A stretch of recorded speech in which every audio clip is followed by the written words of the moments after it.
Buenas tardes con todos. Bienvenidos a nuestra quinta exposición de nuestro octavo seminario de divulgación matemática. En este caso vamos a estar abarcando el tema de cubrimiento de tableros y polinomios a cargo del doctor Jesús Ramos, el cual tiene un programa en la Universidad Nacional Mayor San Marcos, su maestría en el INCA y su doctorado en el INPA. Buenas tardes, doctor. Bueno. Gracias por la invitación. ¿Ya puedo comenzar? Creo que sí. Bueno, primero agradecerles a todos por su asistencia y en especial a quien me propuso el tema para empezar a hacer, digamos, ese tipo de ejercicios, ese tipo de problemas. Dado que actualmente en lo que estoy tratando de, digamos, de estudiar o de entender, son temas de investigación que no lleguen a ser muy complicados, o que por lo menos incentiven a aprender ciertas herramientas que a priori uno las aprende de manera mecánica. La idea es que nosotros entendamos unas primeras herramientas sobre conteo de, digamos, de ceros, conteo de, vamos a decir, de componentes conexas, sobre algunas variedades, sobre algunos conjuntos que vamos a ver si son interesantes o no. De alguna manera, quisiera que se entienda que este tipo de, digamos, de tópicos o de temas, si bien uno cuando empieza a aprender álgebra o geometría algebraica o álgebra conmutativa, aparecen como objetos abstractos, objetos que en apariencia no tienen nada que ver con la matemática que uno por ahí puede aprender, digamos, en topología o en geometría, que son más visuales y uno dice, bueno, estas cosas uno las aprende por tal o cual razón, ¿no? Entonces, en esa línea, me gustaría comentar y agradecer a Eduardo Aragón, que anda por ahí. Gracias, Eduardo. Porque, claro, él me hizo una pregunta un día y, bueno, empecé a estudiar o empecé a ver qué artículos de investigación existían sobre este tema. Entonces, me gustaría empezar a contar digamos, el contexto general, ¿no? Primero, cuál fue la situación inicial que uno quería tratar de entender y resolver, ¿no? El problema es bastante conocido, creo yo, que todos por ahí alguna vez lo habrán visto, ¿no? Alguna vez lo habrán imaginado, o por lo menos en algún momento se lo habrán cruzado con un problema de razonamiento matemático, en el que nos dicen, ¿no? Tenemos un tablero de tamaño n por m, con fichas, vamos a pensar como una ficha de Tetris, pero que en lugar de 4 son 3. Y uno se pregunta, ¿no? ¿Se puede llenar el tablero? ¿No se puede llenar el tablero? ¿No? Y uno va viendo criterios que son relativamente sencillos de explicar, ¿no? Por ejemplo, está claro que si tengo mi ficha de tamaño 1p, si yo tuviera uno de los lados múltiplo de p, voy a poder llenar el tablero. Eso es relativamente sencillo de hacer, ¿no? La pregunta natural es, bueno, si tengo la ficha de tamaño p, ¿qué condiciones son necesarias y suficientes para poder llenar el tablero? Está claro que cuando p divide a n o a m, el problema está resuelto. Otra condición que uno puede observar que es necesaria es que p divida al producto de n por m.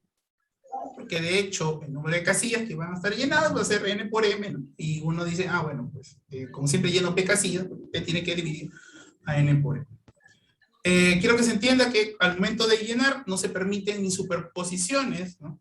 Y tampoco se permite que deje huecos, ¿no? De alguna manera, eso es algo que se va a exigir en nuestro cubrimiento. Entonces, uno empieza a preguntarse, ¿no? ¿Qué se necesita para garantizar dicho llenado? El caso más sencillo es cuando el número p es primo, ¿no? Por ejemplo, cuando el número p es primo, uno dice, ah, claro, es relativamente fácil ver cuándo es que esto se puede llenar o no.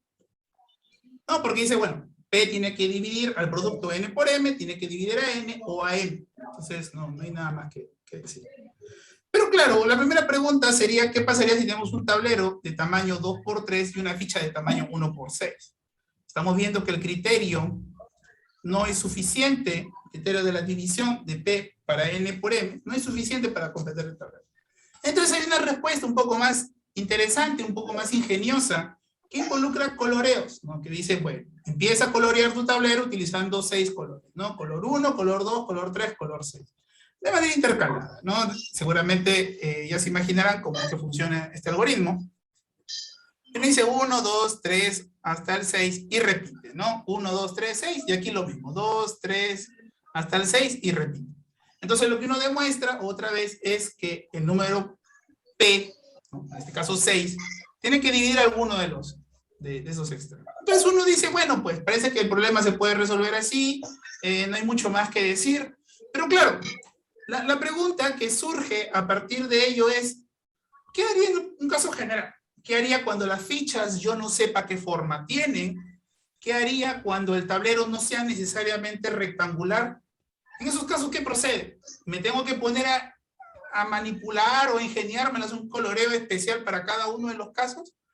Entonces la pregunta es bastante, o por lo menos nos hace cuestionar situaciones que a priori uno dice, claro, esto depende bastante del ingenio o de la solución, va a depender bastante del contexto en el que estemos trabajando para poder resolverlo. Uno podría decir, otro algoritmo de solución sería empezar a hacer todos los posibles llenados, total, es una cantidad finita de maneras de colocar las fichas, quizás por ahí hacer un programa que me diga, bueno, fíjate todos los casos que hay que hacer y resuélvelo, a ver si te sale.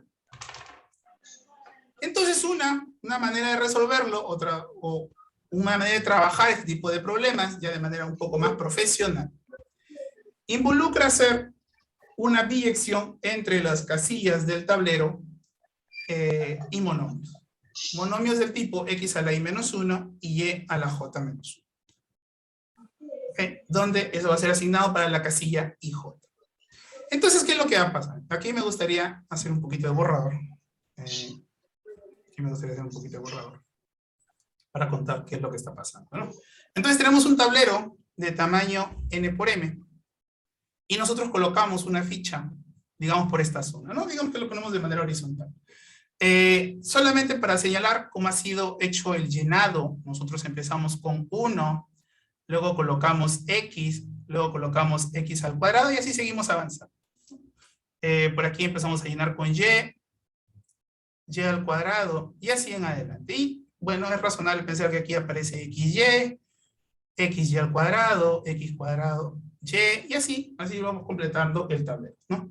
Al momento de colocar una ficha, por ejemplo, la expresión que vamos a abarcar sería x a la i, y a la j, luego el siguiente sería x a la i más 1, y a la j, y así en adelante, ¿no? Hasta x a la i más p menos 1, y a la j, ¿no? Al final del día lo que estamos cubriendo, por lo menos la expresión que nos va a salir, será x a la i, y a la j, multiplicado por 1, más x al cuadrado, hasta x a la p menos 1. Similarmente, uno puede trabajar con las fichas verticales, ¿no? Es exactamente el mismo razonamiento. Sería x a la k, y a la l, 1 más y al cuadrado, hasta y a la p menos 1. Entonces, conforme vayamos colocando cada una de las fichas, ¿no? Nos van a aparecer expresiones de este tipo, y al final, el llenado total, cuando terminamos de completar el tablero, nos va a quedar un factor que vamos a separar. Iba a decir un factor que vamos a factorizar, multiplicado por expresión del tipo x a la i y a la j, ¿no? Por una expresión que se puede escribir de esa manera. Que en sencillo terminaría siendo un polinomio p de x, y. Lo mismo sería con las fichas que sean colocadas de manera vertical, ¿no? Y nos va a quedar 1 más y hasta y a la p menos 1. Multiplicado por un polinomio q de x. Y nos preguntamos qué pasa con el tablero total. El tablero total, si uno hace la suma, sería 1 más x hasta x a la m menos 1, ¿no? Supongamos que aquí está x a la m menos 1. Y de este lado va a aparecer y a la n menos 1. Entonces va a ser 1x a la m menos 1. Aquí va a ser exactamente la misma expresión, pero multiplicado por y, ¿no? La expresión que nos va a dar aquí. El siguiente va a ser multiplicado por y al cuadrado y así vamos a avanzar hasta y a la n menos 1. Hasta ahora pareciera que no estuviera diciendo algo muy interesante, pero por lo menos el problema ya se convierte en algo con lo que podemos trabajar. Porque ahora es x a la m menos 1 sobre x menos 1, multiplicado por y a la n menos 1 sobre y menos 1, y aquí uno coloca x a la p menos 1 sobre x menos 1, y aquí va a aparecer y a la p menos 1 sobre y menos 1. Y ahora, ¿esto qué tiene que ver con el coloreo anterior, o por lo menos cómo se podría asociar, o qué motiva a pensar el problema de esta manera en lugar de el caso anterior? En el momento en que nosotros pintamos de manera conveniente. Lo que ocurre es que ahora nosotros podemos pensar, o por lo menos este ejercicio nos permite imaginar una situación en la que nosotros nos preguntamos cómo poder expresar este polinomio, o por lo menos cómo poder hacer una combinación de polinomios que nos dé x a la m menos 1 por y a la n menos 1. Una manera clásica de trabajar este tipo de ejercicios es decir, ok, tenemos que ver el espacio de ceros o ver dónde se anula este tipo de expresión. Que de hecho, eso se va a dar cuando uno empiece a estudiar las raíces de la unidad de dichos polinomios. No sé si ustedes toman una raíz de la unidad adecuada, al final del día va a tener que esto se anula, y la única manera que esto se anule es que x a la p sea 1, en este caso que x a la n sea 1, y si toman una raíz de la unidad primitiva, va a obtener que esto se anule. Y para que eso exista, n y m, alguno de ellos tiene que ser divisible por... Nuevamente, esta es una traducción algebraica del proceso del coloreo original, en el que en lugar de utilizar colores, se utiliza explícitamente números complejos que de alguna manera nos dan dicho etiquetado. Pero quisiera aquí hacer una observación que creo es pertinente. Primero, que la expresión que yo coloqué, o por lo menos el resultado que yo he tratado de colocar, si bien funciona o es interesante para las fichas horizontales y verticales, uno se puede preguntar, ¿no? ¿Esto se puede generalizar o esta idea se puede adaptar para otro tipo de fichas? Y la respuesta será sí. Solo que ahora las fichas ya no van a ser unas fichas que parezcan una ficha del Tetris o de una ficha, qué sé yo, ¿no? Con forma de lo más rara, ¿no? Sino que ahora, en lugar de pensar en fichas, vamos a pensar en polinomios. Polinomios con coeficientes enteros, pues, ¿no? De hecho, uno puede notar que estos son polinomios con coeficientes 0 o 1. Del mismo modo, uno tiene que preguntarse si existen o no polinomios con coeficientes enteros, q de 1, q de 2, q de n, ¿no? Y si se puede resolver o no, bajo algún algoritmo, esta ecuación. Nuevamente, ya estamos poniendo el problema general, estamos preguntándonos si se puede resolver el problema general, qué algoritmos existen para resolver el problema general, y si esto es más fácil. En principio tiene el mismo nivel de dificultad, porque solamente hemos hecho una biyección. Luego, alguien podría decir, bueno, si queremos resolver esto, podemos tratar de encontrar todos los polinomios Q posibles, porque total, tienen coeficientes ceros o unos. Tengo un grado máximo que puedo tomar, tengo un coeficiente 0,1 que puedo tomar, entonces las elecciones son las que uno podría establecer y tratar de ver todos los casos. Ese tipo de estudio claramente no nos va a llevar a ningún lado porque no es eficiente.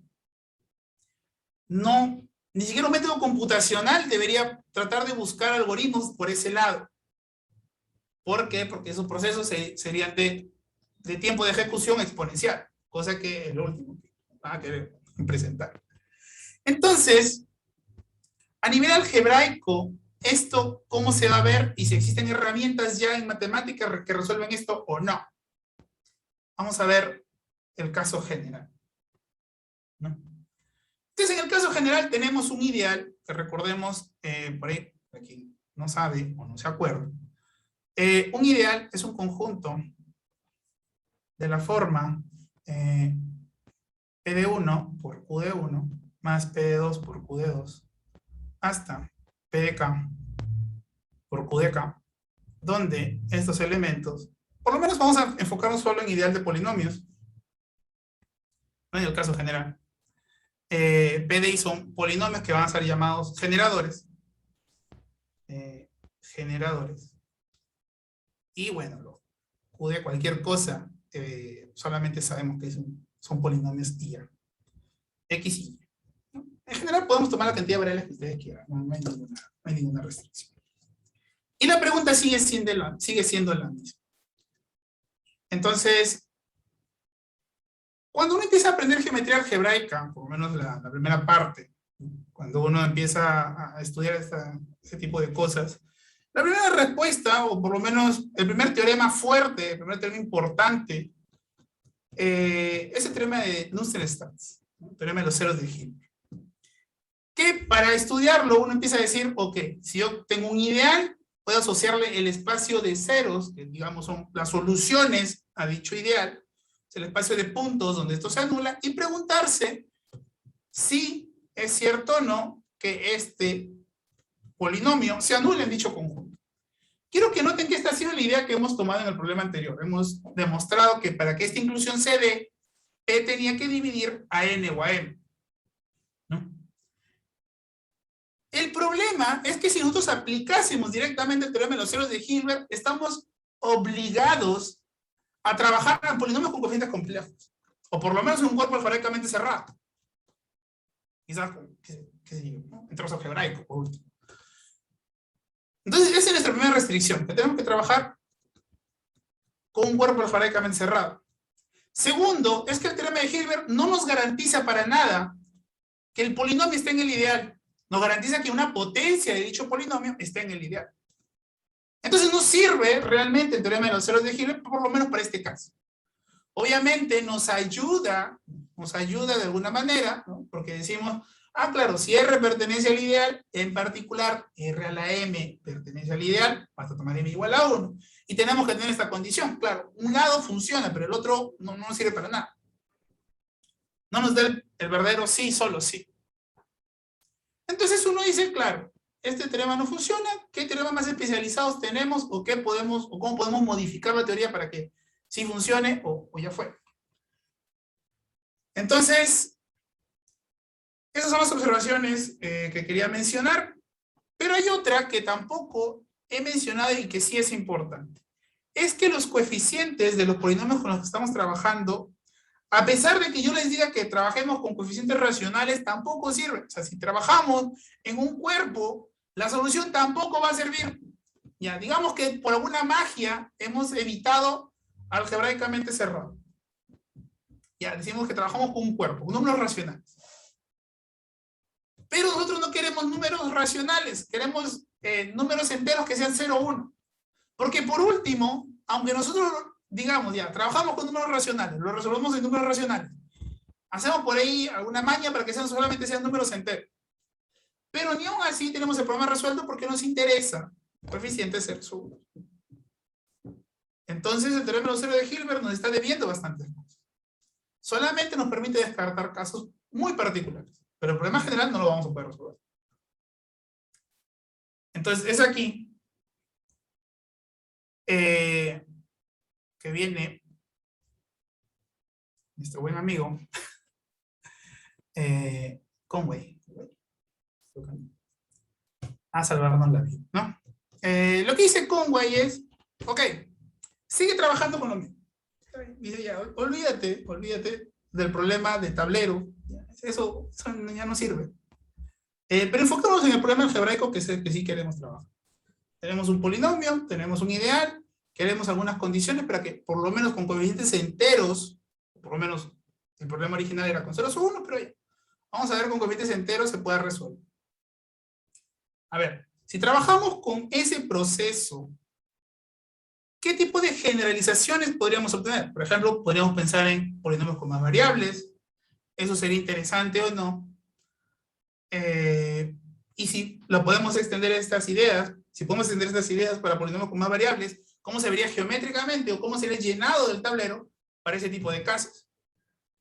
Él menciona que son esencialmente 3 casos a estudiar. Uno que es el que acabo de mencionar, otro que es el diseño hexagonal, miren que parece un panal, y bueno, se utilizan 3 variables. Ustedes pueden pensar que hay 3 direcciones aquí para estudiar.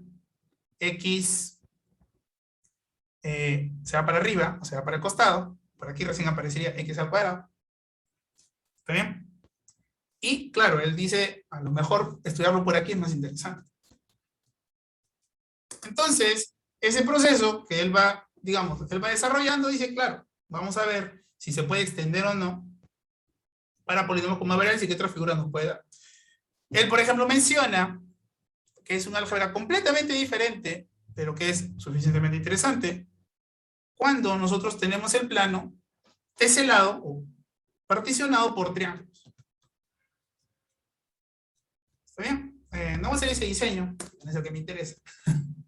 Porque esta álgebra es el álgebra cociente de un álgebra de polinomios. No es explícitamente un álgebra de polinomios.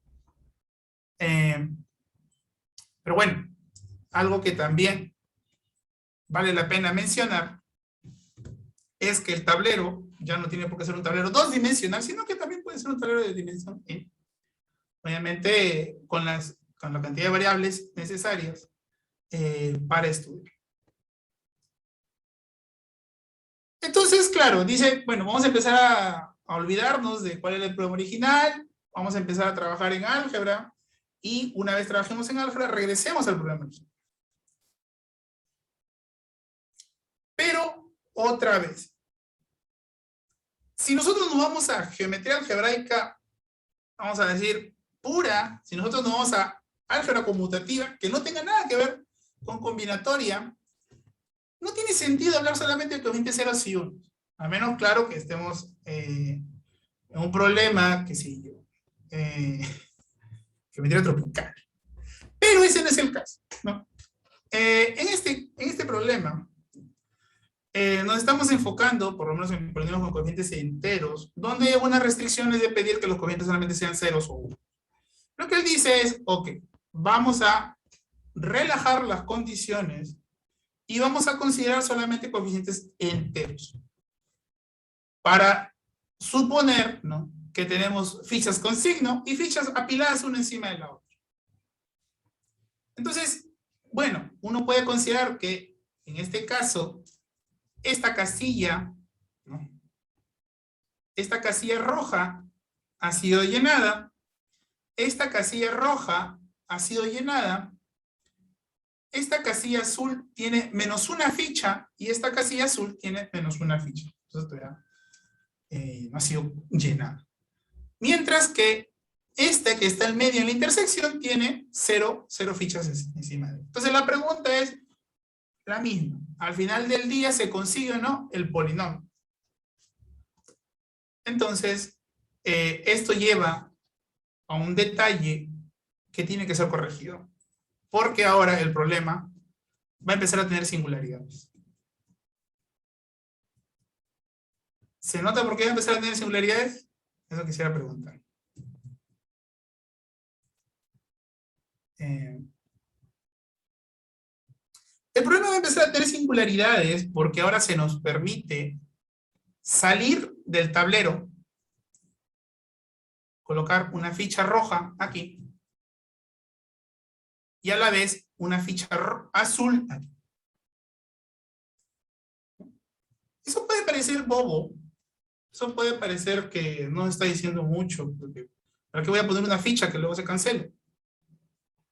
Pero por lo menos nos está diciendo, ok, esta jugada es permitida, es admisible.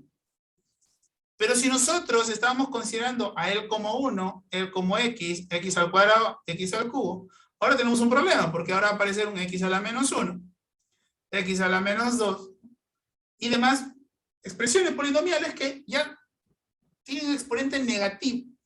Ya no son polinomios, ahora son, qué sé yo, polinomios de Taylor. Entonces, ahora hemos perdido un poco, aquí le puse polinomio de Lorentz. Ahora hemos perdido un poco de la parte teórica que sí se conoce en álgebra conmutativa, porque cuando ustedes admiten singularidades en una expresión, cuando ustedes admiten expresiones x a la menos 1, x a la menos 2, geometría algebraica no les va a dar respuestas muy buenas.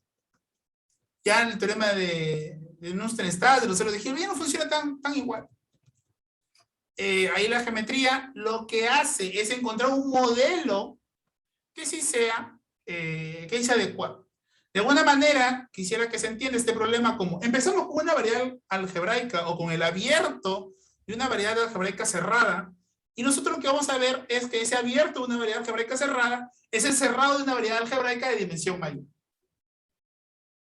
Que es exactamente lo que vamos a hacer. Vamos a cambiar estos polinomios, Q de 1, Q de 2, Q de n, por ahora polinomios con algunas variables más, con la variable z y w. Pero para regresar al problema original, esta variable extra, esta variable z, que al final del día es la que nos va a decir si el conjunto es algebraico o no, tiene que cumplir cierta regla, tiene que cumplir el rol de x a la menos 1. Entonces, z tiene que cumplir que x por z menos 1 sea 0. ¿Para qué cumple el rol de x a la menos 1? Y por w tiene que ser igual a... Y por w menos 1 también tiene que ser igual a 0 para que cumpla el mismo rol. Entonces, ya no estamos trabajando en el mismo espacio de polinomios. Ya no estoy con el mismo problema de r igual a p de 1 por q de 1, hasta p de n por q de n, donde ahora estos tipos viven en z de x, y, z y w. Ya no es el mismo problema, porque ya no es el que me interesa. Sino más bien, ahora tengo un conflicto, porque ahora estas ecuaciones tienen que ser satisfechas. Entonces no me conviene trabajar en todo el espacio, sino en el espacio cociente.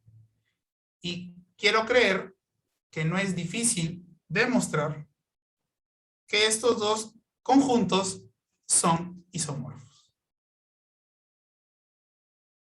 X, Y, X a la menos 1, Y a la menos 1. ¿Por qué cambiar uno por el otro? ¿Y para qué ser tan exquisito de trabajar en este conjunto? Porque todos los teoremas que se conocen, o por lo menos todos con los que por lo menos podemos empezar a trabajar, viven aquí. Otra vez, la geometría algebraica clásica, cuando empieza a trabajar cosas, o cuando empieza a hacer sus enunciados, siempre se enfoca en variedades que sean variedades algebraicas, que sean ceros de polinomios. Variedades que tienen singularidades, o por lo menos abiertos de variedades cerradas, no son para nada el objeto de estudio de geometría algebraica clásica. Tienen que ser por lo general cerrados. La manipulación clásica nos hace tomar variables extras para que sí sea un conjunto algebraico. Quiero que se pongan a pensar, por ejemplo, por qué el espacio de matrices invertibles es una variedad algebraica, que en principio no debería serlo, porque es un abierto. Las variedades algebraicas, por definición, tienen que ser cerrados de conjuntos. Sin embargo, la gente trabaja sin problemas, porque justo la determinante es la que nos va a dar esa condición de ser cerrado. Okay. Piensen en eso, piensen en eso. Es un problema muy, por lo menos, muy esclarecedor. Entonces, ahora hay que agregar un dato adicional, que es x por z menos 1 por q de n más 1, más y por w menos 1 por q de n más 2. Un dato adicional que en principio parece que hace que el problema sea más fácil, pero que realmente no ha hecho que la dificultad aumente, porque el problema sigue siendo el mismo. Tengo un polinomio, tengo un conjunto de ideales, y la pregunta es si cae ahí o no. La pregunta es esa. Entonces, yo quiero saber si ese elemento pertenece ahí. Este mapa claramente es sobreyector. Esto, cuando lo cocientemos por este ideal, va a ser un isomorfismo. Entonces este mapa en particular es sobreyector. Y la pregunta es si el polinomio está aquí. Bueno, uno podría considerar un levantamiento, es decir, una preimagen. Y la pregunta es si dicha preimagen cae aquí. Una pregunta clásica. Entonces esa pregunta, si dicha preimagen cae aquí, ¿perdón? No sé si hay una pregunta. A la pregunta, si dicha preimagen cae en este ideal, uno puede decir, ok, ya, imaginemos que yo resuelvo el problema. Dicha preimagen cae en este ideal. ¿Eso me garantiza que dicho polinomio caiga en I? Sí, pues, porque por definición es una preimagen. Pues. Tiene que caer ahí, ¿dónde más va a caer? Y todo ello tiene que pasar por el hecho que este anillo sea isomorfo a este anillo cocientado con esta red. Nuevamente, las series de este tipo son un poco difíciles, pero es más fácil trabajar por ejemplo son dos variables. Y bueno, ahí ya todo procede como la teoría clásica. Y ahora sí podemos responder, o por lo menos creo yo que se ha entendido toda esta parte como un relleno para entender la introducción del tema que realmente me interesa, que son bases de Gröbner. Las bases de Gröbner se definen de manera abstracta, ¿no? La referencia clásica, por lo menos la que van a ver durante la carrera o incluso en el posgrado, es el libro de Eisenhut, ¿no? Libro con más de 700 páginas, pero vale la pena leerlo. Porque explica de manera más o menos didáctica, ¿no?, cómo la geometría realmente afecta al aula. Pero claro, cuando hace la introducción de base de Gröbner, lo que él da es una motivación más que todo para hallar género, para hallar el índice de algunas subvariedades, más que todo para hacer cálculos o cuentas de variedades que en principio no tendrían por qué interesar, porque parece que no resuelve ningún problema, solamente está enunciando características de una variedad. Entonces, ¿para qué? ¿Por qué me interesaría una variedad particular estudiar? Pero vamos a ver si es que las bases de Gröbner realmente resuelven ese problema. A ver, vamos a enunciar la definición, ¿no?, que tanto lo estoy vendiendo como algo que nos va a salvar, y vamos a ver si cumple. Una base de Gröbner se define para un ideal. Sabemos un conjunto de polinomios que cumplen ciertas condiciones. Y además se tiene que tener un orden monomial. Un orden monomial, espero que conozcan los órdenes monomiales clásicos. Por ejemplo, aquí me va a tomar un minuto.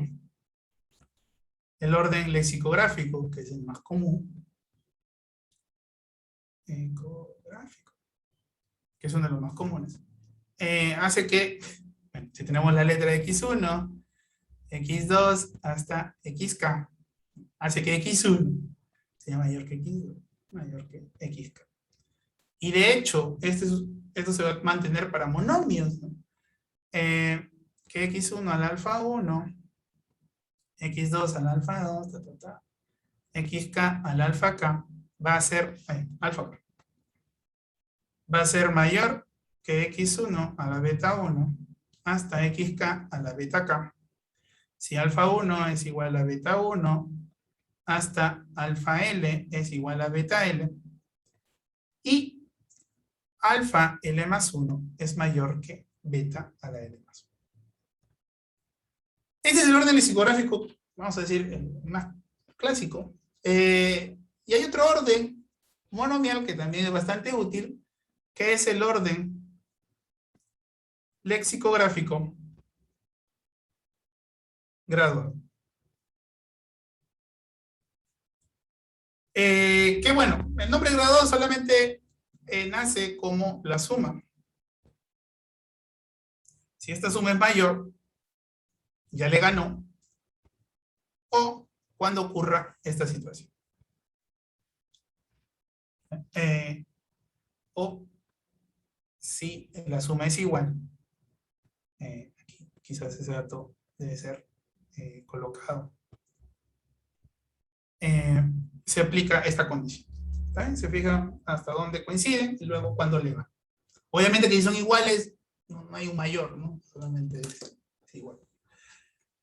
¿Para qué sirve el orden monomial? Para empezar a aplicar nuestro algoritmo de división. Recuerden que el resto siempre tiene que ser un tipo que tenga grado menor que el divisor. Entonces, para definir la idea de grado menor, se necesita la idea de orden monomial. Obviamente, todo polinomio va a tener un monomio de mayor grado, y ese es el que vamos a usar como referencia para usar los diferentes algoritmos de la división, ¿no? El coeficiente principal. Entonces, la definición de base de Gröbner es aquel que para todo f en el ideal, existe un elemento G, de tal manera que el coeficiente principal de G divide el coeficiente principal de G. Esa es la definición. Y ya está. El primer teorema que es importante es que todo ideal posee una base de Grabner. Y el segundo teorema, que es el que va a terminar de resolver las cosas, es que si tengo un ideal y tengo una base de Grabner, F pertenece al ideal, si solamente si el resto de dividir F por esta base de Grabner, da C. Ese de aquí, en apariencia, resuelve el problema. Y aquí yo tengo una pregunta. ¿Ya esto resolvería el problema? ¿Sí o no? ¿Qué dice?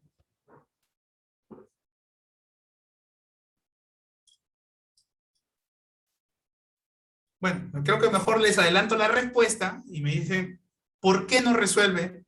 ¿Por qué no resuelve el problema? Eso quisiera que me digan. ¿Por qué este teorema no resuelve el problema?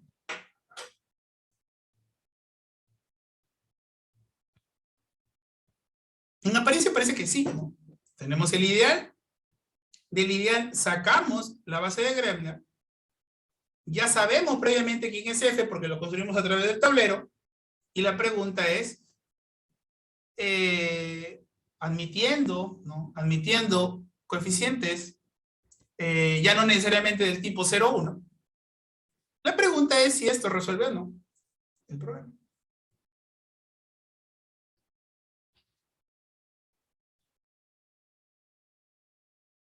Admitiendo coeficientes enteros en general, ¿no? Las fichas con signo positivo o negativo.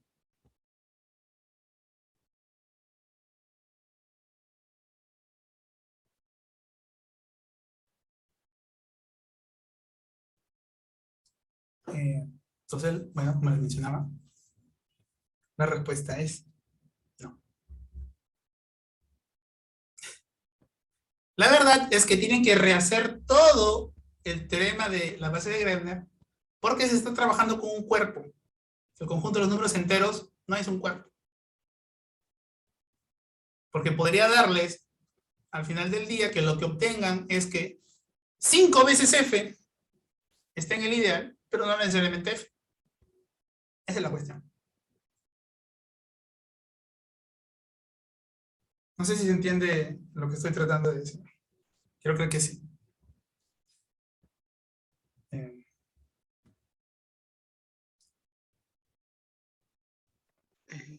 Jesús, el cuerpo puede ser cualquier cuerpo, ¿no? Sí. No tiene que ser algebraicamente cerrado, no es necesario. No.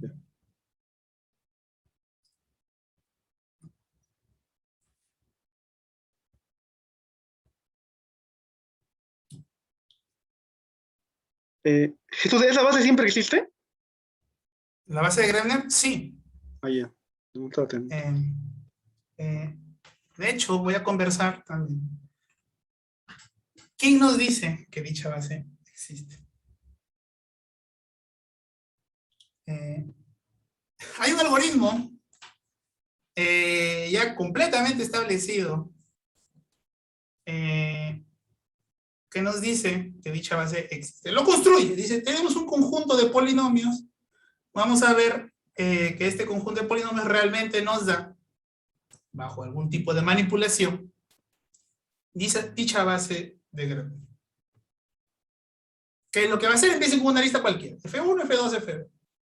Ustedes van a tomar un par y van a tratar de cancelar, tratar de hacer una manipulación para que se cancele el término de mayor grado. De la menor manera, ¿no? Por ejemplo, si ustedes empiezan con el orden monomial clásico, X, Y, Z y el grado, y empiezan con los polinomios X, Y, Z, vamos a suponer que empezamos con X, Y, Z, X, Y más YZ más ZX y X más Y más Z.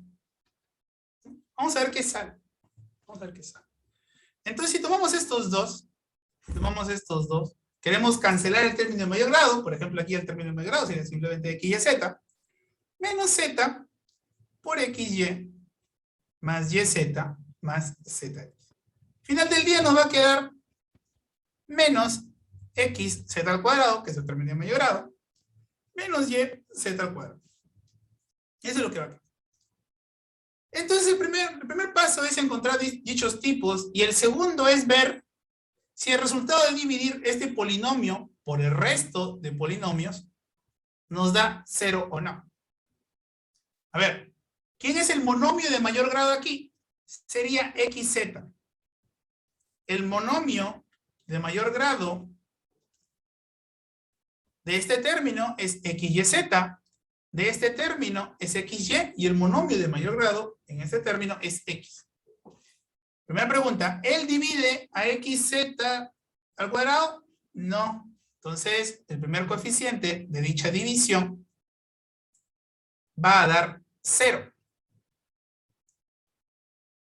La siguiente pregunta es, ¿este tipo xy divide a xz al cuadrado?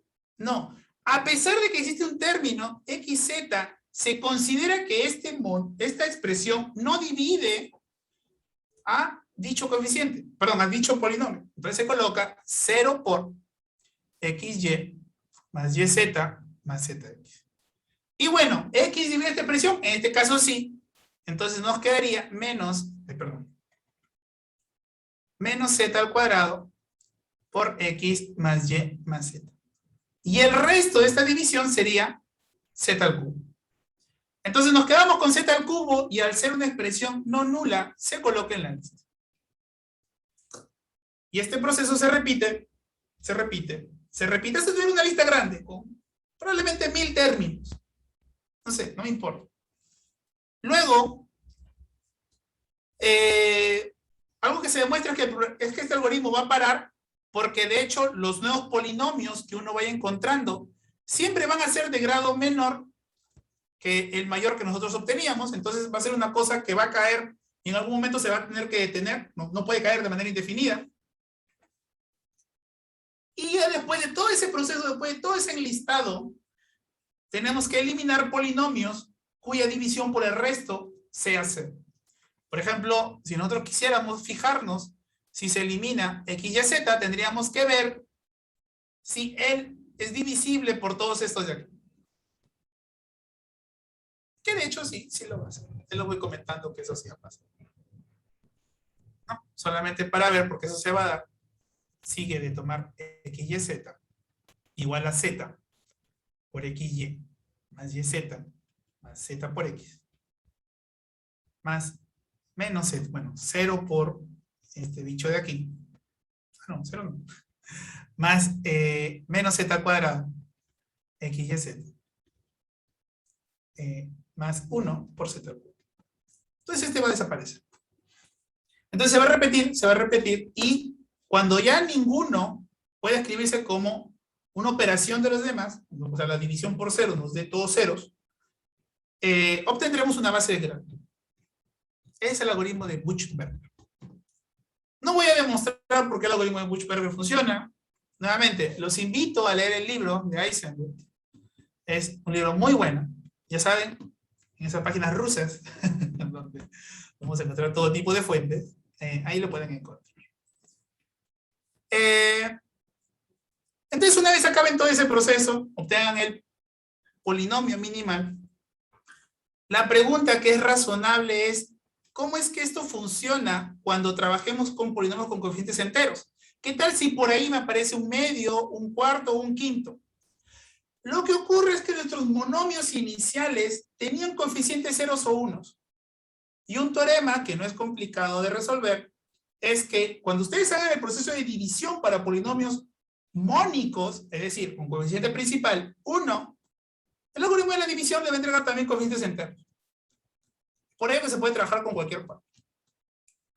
Se puede trabajar en particular para coeficientes enteros, en nuestro caso, muy particular. Solamente para dar un pequeño ejemplo y cómo funciona esto en la vida real, porque naturalmente uno no se va a poner a hacer la lista, pues, ¿no? En la práctica. Por lo menos, si algún día quieren publicar un artículo, no van a hacer la lista, pues, no van a poner, sale tanto. Por ejemplo, si comenzamos con el ideal, xyz, xy más xz más yz, x más y más z, y nos preguntamos algo tan sencillo como si x al cuadrado por y, vamos a ponerle x al cuadrado por y, no, mejor z al cuadrado por y. Si nos preguntamos si z al cuadrado por y pertenece al ideal, es decir, nos preguntamos si z al cuadrado por y es igual a xyz por algún polinomio con coeficientes enteros, más xy más xz más yz por otro polinomio con coeficientes enteros, más x más y más z por otro polinomio con coeficientes enteros. Si queremos resolver esta pregunta, no nos vamos a poner a hallar los polinomios. Algo que es relativamente sencillo es, colocan en MATLAB, calcúlame la base de Gremner. Les va a decir, la base de Gremner es tanto que de hecho va a ser z al cubo, y cuadrado más yz más z al cuadrado, x más y más z. Y si ustedes hacen la división, les va a quedar que no pertenece. Ninguno, ni x al cuadrado y, ni y al cuadrado z, ni ninguno de ellos va a pasar en ese ideal. Que es una pregunta ya de por sí interesante, ¿no? ¿Ok? Espero que se entienda. Bueno, si quieren ver el resto, ¿cuánto va a dar? El resto sería simplemente, a ver, el polinomio de mayor grado divide a x al cuadrado y, no. El polinomio de mayor grado divide a x al cuadrado y, no. El polinomio de mayor grado x sí divide, en este caso, a x al cuadrado y. Sería x al cuadrado por x más y más z. Perdón, xy. No se dividió. Menos xy al cuadrado menos xy. A pesar de que alguien podría alegar, ¿no? Pero todavía se puede hacer un poco de juego. No. En este momento ya acabó la división y este es el resto. ¿Ok? Algunas observaciones que son importantes acerca de la base de Gremner es que el orden importa. No es cualquier cosa. No es que si un conjunto de base de Gremner, cualquier permutación va a ser base de Gremner. No. De hecho, los invito a que hagan el cálculo para esta base porque es más o menos directo. Por ejemplo, aquí yo calculé z al cubo. Luego, si toman a él con él, les debería salir esta expresión de aquí. Y al cuadrado más yz más z al cuadrado. Y por último, si toman a él con él, les va a quedar solamente x y z. No es complicado. Son cuentas que claramente no las voy a hacer. ¿Está bien? Entonces el monomio no pertenece ahí. Y ya está. Entonces hasta aquí quiero creer que ya se entendió cuál va a ser la ruta, por lo menos en general, cómo se resolvería el problema. La ruta general sería, a ver, quizás no sea un sí solo sí, pero por lo menos es un tipo de descarte que es mejor que el anterior. Empezamos con el tablero. Tomamos las fichas que están asociadas con polinomios. Estas fichas van a generar un ideal. Este ideal no va a ser en el que vamos a resolver las cosas, sino va a ser en el ideal que también incluya a las expresiones xz menos 1, yw menos 1. Y nos vamos a preguntar si el polinomio asociado a todo el tablero pertenece o no al ideal. Esa es la pregunta. Entonces, lo que vamos a decir es, ok, vamos a conseguir una base de Gremner de este conjunto, que puede ser del tamaño que ustedes quieran, ¿no? Puede ser del tamaño 10, 1000, no sé. Del tamaño que ustedes quieran. Y luego de obtener esa base, G de 1 hasta G de K, la pregunta va a ser, ¿cuál es el resto de la división de R por G de 1 hasta G de K? Bueno, quizá no sea G de K, ¿no? Quizás sea hasta de otro tamaño. G de L, por ejemplo. Y la pregunta es, ¿cuál va a ser el resto de la división? Si sale 0, la respuesta va a ser sí, sí pertenece. Pero claro, quiero que se entienda aquí que son con las fichas con signo, no con las fichas originales.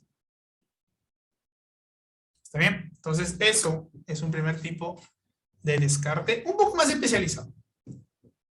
Ya no solamente con la condición de, ceros de polinomios. Un poco mejor que tenemos estos. Cabe señalar que ese no es la manera real como es que empieza a atacar los problemas con Weyens-Sorgen. Así no es como realmente lo trabaja. Él dice, bueno, si quisiera hacer eso, el problema me queda muy, muy extenso y lo que todavía no entendía, por lo menos no había en ese entonces, era una idea correcta de coloreo.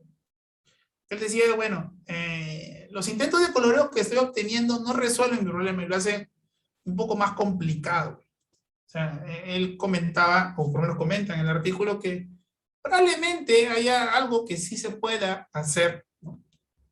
Pero por lo menos en ese momento, lo que él decía es, lo que me parece natural es que el resto o el residuo sea un mapa que sea un morfismo, ¿no? Entonces, lo que él quería era la existencia de un morfismo, o de un mapa que vaya de este anillo en polinomios, que se anule en I.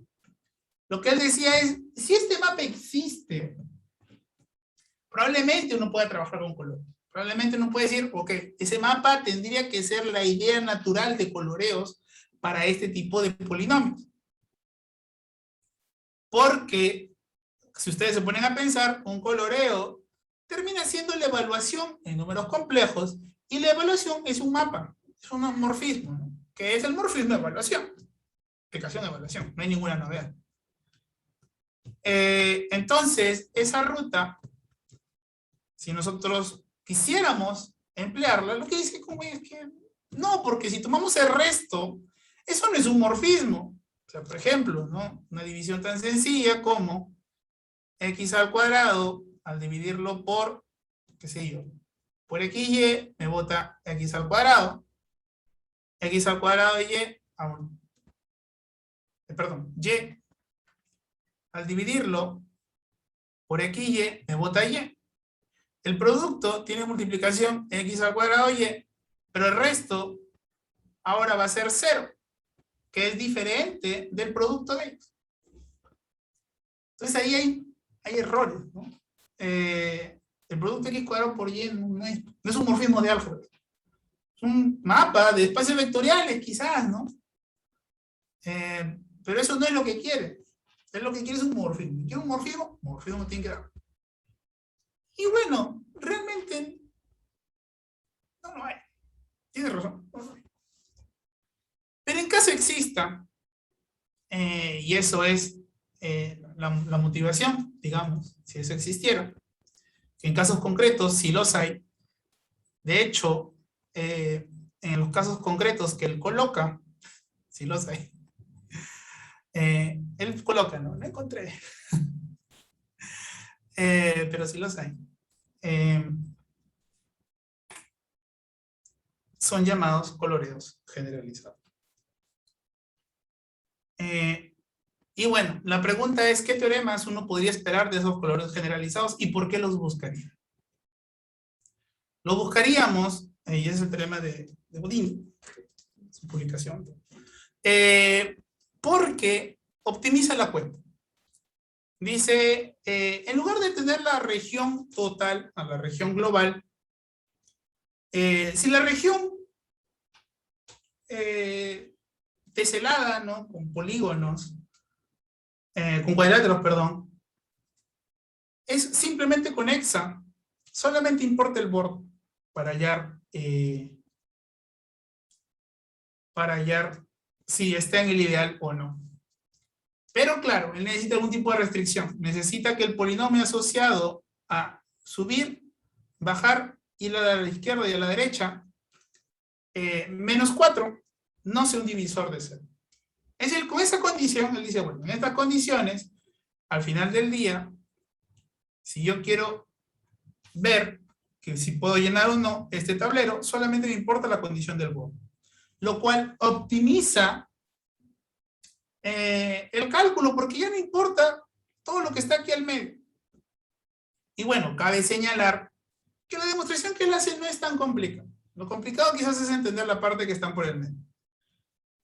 Porque lo único que dice es, bueno, si quiero saber si todo esto está, yo lo puedo dividir en cada una de estas fichas, en fichas de esta forma, se fija cuál es el resto de las fichas de esta forma, suma todo eso, se ve que justo las que están en el interior se cancelan mutuamente, es decir, los pares, de tal manera que tanto a la izquierda y a la derecha, ambos están en el interior, se van a cancelar, porque va a aparecer tanto para esta ficha de aquí, como para esta ficha de aquí, y acabó. Solamente va a importar los que tengan pedazos en ambos bordes. ¿Está bien? Eso es lo que prueba. Es un bosquejo de la prueba, obviamente hay detalles que pulir, ver dónde es que se utiliza este tipo de dato. ¿Qué ese dato se va a utilizar aquí? Pues, en el momento de estudiar la parte del borde, porque ese es el dato que se va a cancelar. No, esencialmente lo que dice es x de y de RT, vamos a llamarle phi, por x de y de phi, es igual a 0, sí, solamente si x de y de RI es igual a 0. Para que este teorema valga, necesita que este término sea un no divisor de 0. ¿Ok? Esencialmente esa es la prueba. No hay mayor magia. Y acabo. ¿Está bien? Entonces, era eso lo que quería comentar.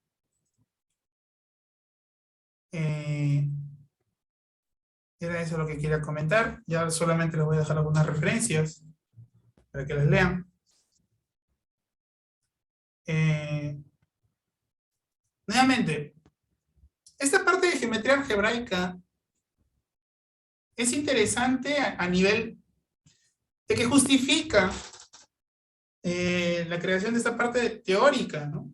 Que en principio de geometría algebraica es para ver si una variedad tiene o no tales características, ¿no? Para ver, qué sé yo, pues, ¿no? El grado, si es intersección completa o no, o saber su género aritmético, su género geométrico.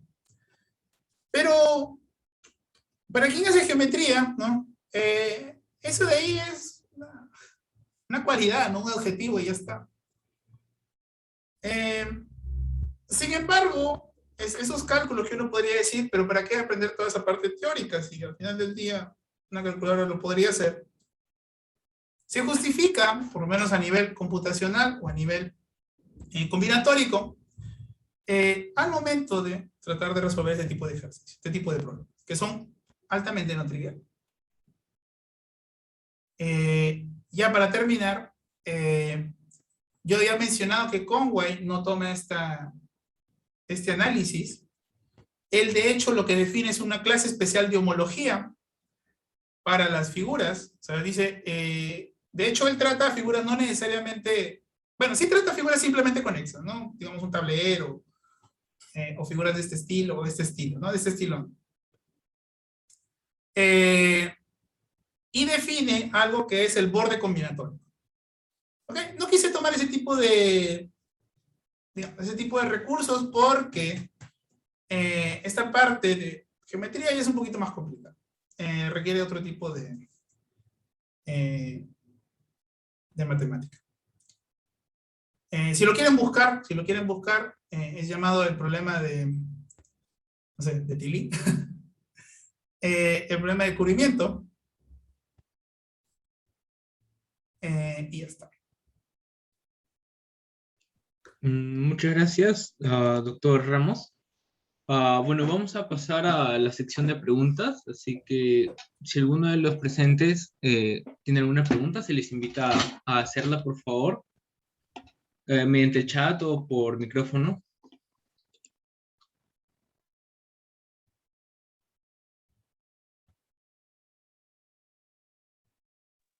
Hola, buenas. Hola Jesús.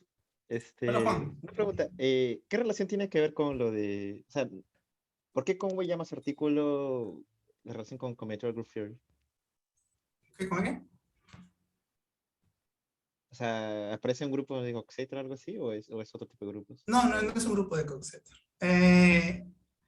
O sea, esa parte de homología, ¿no? Es en realidad una representación de un grupo especial. Es un Ya. grupo ¿Es un grupo finito pero- o es un grupo Sí, es finito, finito, finito, finito? Ah, ok. tipo de finito. Ok, Sí, sí, ok. sí, no hay ningún SLI. Ah, todavía fue. Eh, O sea, como hablaste de teselaciones, probablemente pensé que ibas a hablar como que, qué sé yo, de... O sea, por un momento pensé que era con diagramas, de estos diagramas, root diagramas y relación con átomos de Lie, ya. pero No, no, no, no, no, no. otra cosa, otra No. cosa. Sí, sí, sí. Ya, ok, chévere, gracias. Ok. Aunque lo que no he leído es si, cuáles son los grupos simples de esas cosas, ¿no? Eso sí no he leído. O sea, no sé cuál es ¿Cómo la así? lista. Bueno. O sea, cuál es la lista de los grupos simples que aparece. Ah, A ver qué ver, ¿no? no, no, no, supongo. O sea, ¿es conocido, dices? ¿O te refieres en general a grupos finitos? ¿O hablas de...? Sí, o sea, me refiero para un tipo simple. No, es que él hace una clasificación para todos los simplemente conexos, más o menos qué es lo que va a salir. Ah, Eh, ok, y eso es lo que te estoy diciendo que todavía no termino de entender. ya, ok, ok, ok, gracias.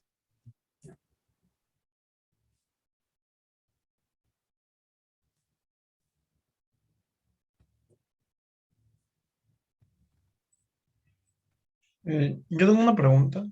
Bueno, Sí. más es como que una curiosidad. Eh, Recuerdo que en algún momento el profesor Oswaldo, no sé si le conoces, de la uni, Creo que sí. eh, no, bueno, mencionó que las bases de Grosvenor serían para hacer una especie de factorización también y hacer esos cálculos. Lo que no le entendí muy bien es, y bueno, quizás sabes, ¿qué tipo de cálculo se puede hacer?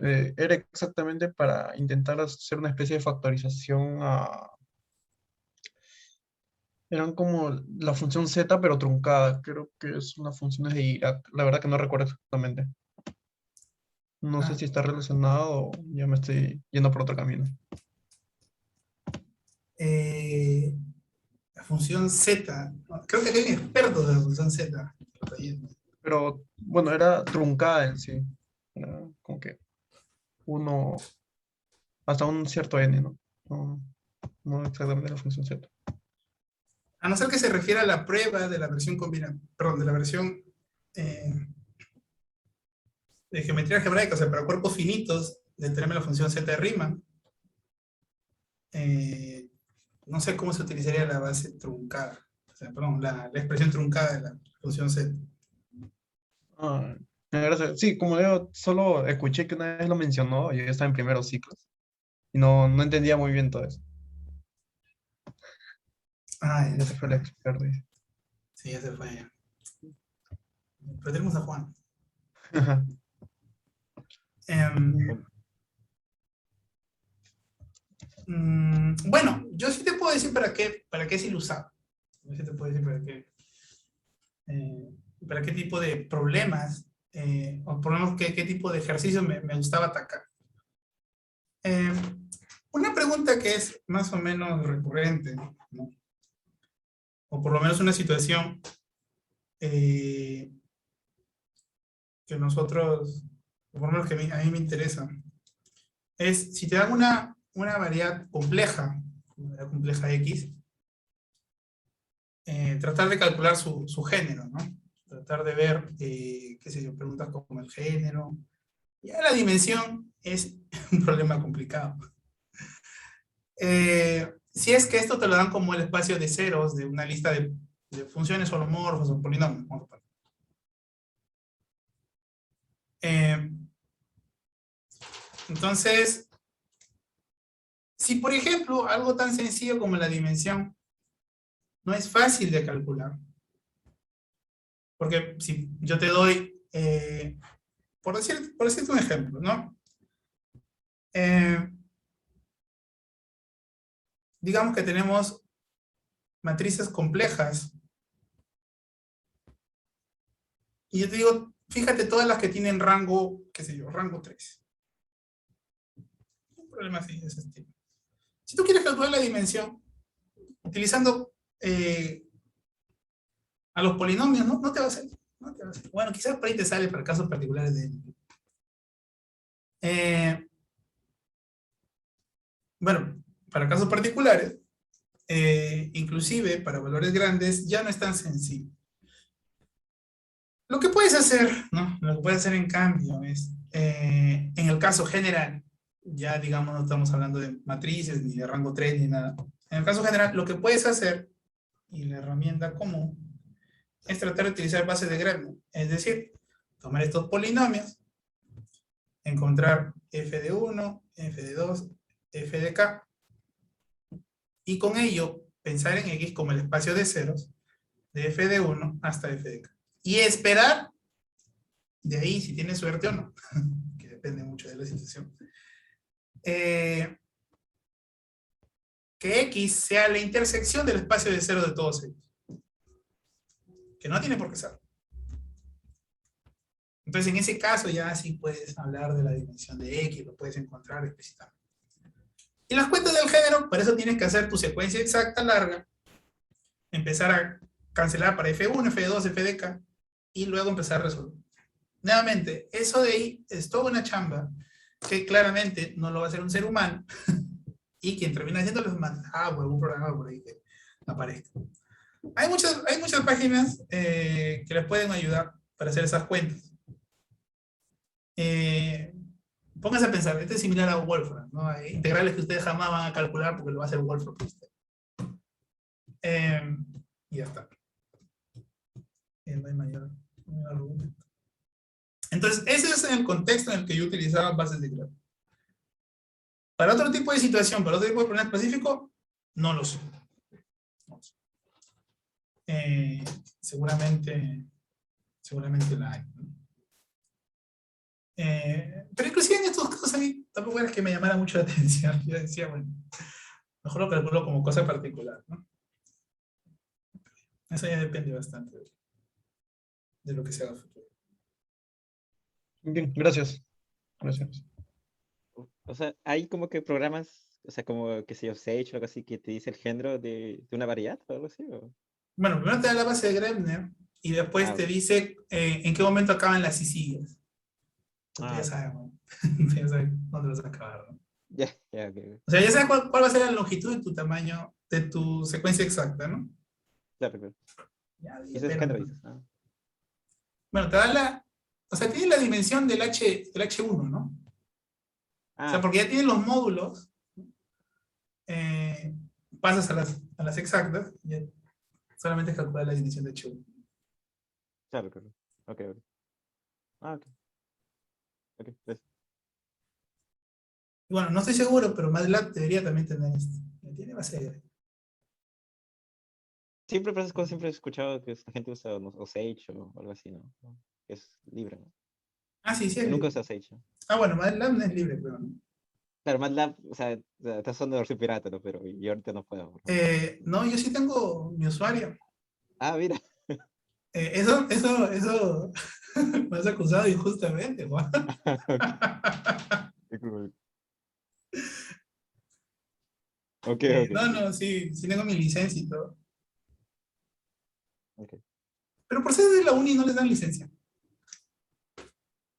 Por tu correo uni no te lleva licencia. Yo recuerdo comprar en frente de la uni, ¿no? La versión ¿Comprar pirata. licencia? No, licencia no, no. Ay. Ah, no, yo por dictar en UTEC me dan licencia. Ah, ok. Ok, ok, ok. Aproveché. Creo que usaba todavía. No, yo tampoco. En la PUC sí. A ver, miren, en la PUC sí. Ah, mira, tengo un correo PUC. Ahí está. A lo mejor también voy a aprovechar esta licencia.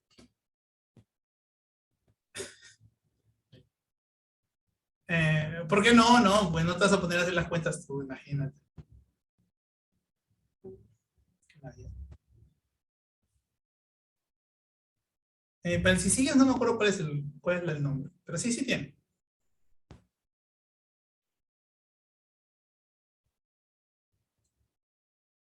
Sí. ¿Otra pregunta? ¿Otra duda? Va a regresar el experto.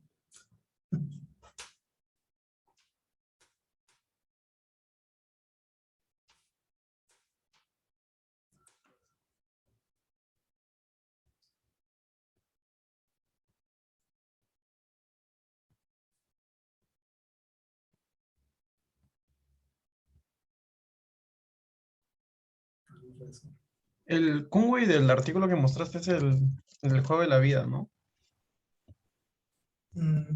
Sí. Es el mismo. Ah, Juan Conway. estaba intentando recordar dónde había escuchado el nombre. Y no lo recordé.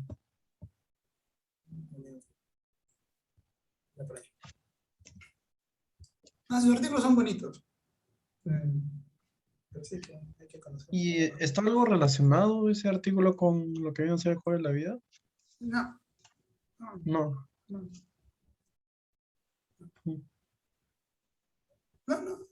Esto tiene que ver más con, digamos, con programación. Nada más o sea, por ejemplo, él menciona que, claro, él quería ver si se podía resolver el problema, o sea, real, ¿no? O sea, con matemáticas, tiempo pequeño. Mm. Dijo, no, no se puede. De hecho, él demuestra, ¿no?, que es un problema del tipo NP. De tipo NP no te va a salir.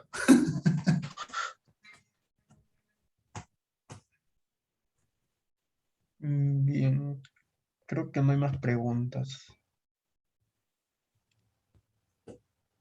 Gracias por aceptar la invitación. Muchas gracias. Aquí está ya terminando la reunión, la charla.